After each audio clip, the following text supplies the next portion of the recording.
जय माता दी। आप सबको नवरात्रि की बहुत बहुत शुभकामनाएं। जैसा कि आपको मालूम है कि 19 मार्च से नवरात्रि शुरू हो रही है। ये त्योहार 9 दिन तक चलता है। ये बहुत ही शुभ त्योहार माना जाता है। इस त्योहार पर बुराई पर अच्छाई की जीत होती है। इस वीडियो में मैं आपको नवरात्रि की सरल विधि बताऊंगी। पहले आपने जगह को अच्छे से साफ कर लेना है, जहाँ पे आपने चौकी बिछानी है। फिर चौकी बिछाकर उस पर आपने लाल कपड़ा बिछा देना है। फिर उस पर आपने आसन लगाना है, जहां पर आप माता रानी की मूर्ति या कोई फोटो प्रतिमा रख सकते हैं। उसके बाद आपने कलश स्थापित करना है। मैं अब आपको कलश स्थापना की विधि बताने जा रही हूँ। पहले आपने एक लोटा लेना है। लोटा किसी भी धातु का हो सकता है, तांबे का हो सकता है, पीतल का हो सकता है या मिट्टी का बर्तन भी हो सकता है। आपने उस पर 5 आम के पत्ते, जिसके ऊपर आपने तिलक करना है, वह लगाने हैं। और इस लोटे के अंदर आपने शुद्ध जल, गंगा जल, सुपारी, लौंग और हल्दी की गांठ और पुष्प डालना है। फिर उसके ऊपर आपने थोड़ी सी चावल एक कटोरी में डाल के रख देने हैं और उसके ऊपर नारियल रखना है। नारियल जो है उसके ऊपर आपने चुन्नी लपेटनी है और रौली से उसको बांध देना है। ये ध्यान रखना है कि जो नारियल का मुंह है वो साधक की ओर होना चाहिए। और फिर आपने माता रानी के साथ कलश की स्थापना कर देनी है।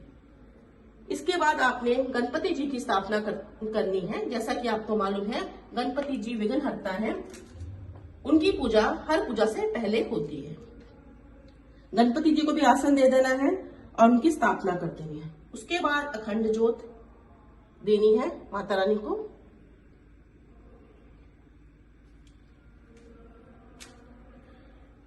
फिर माता रानी के ऊपर जल के छींटे देने हैं।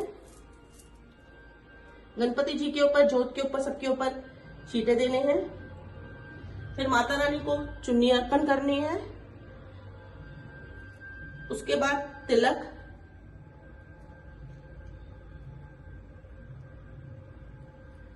फिर पुष्प, भोग और दीप अर्पण कर देना है। इसी तरह से आपने गणपति जी की भी पूजा करनी है।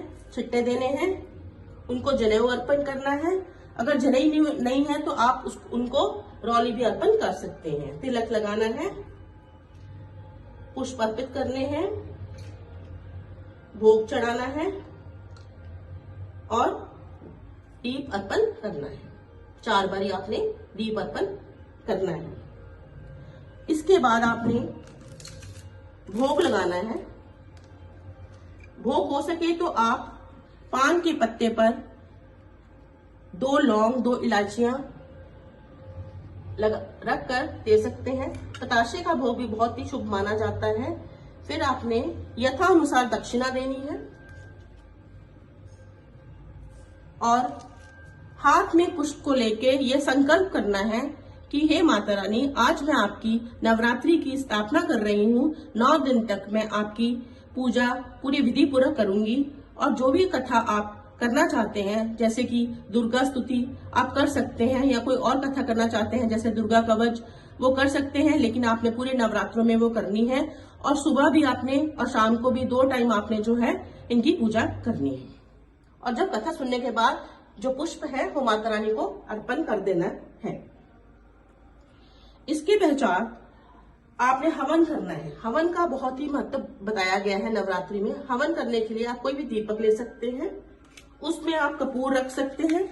आपने बस अग्नि प्रज्वलित करनी है।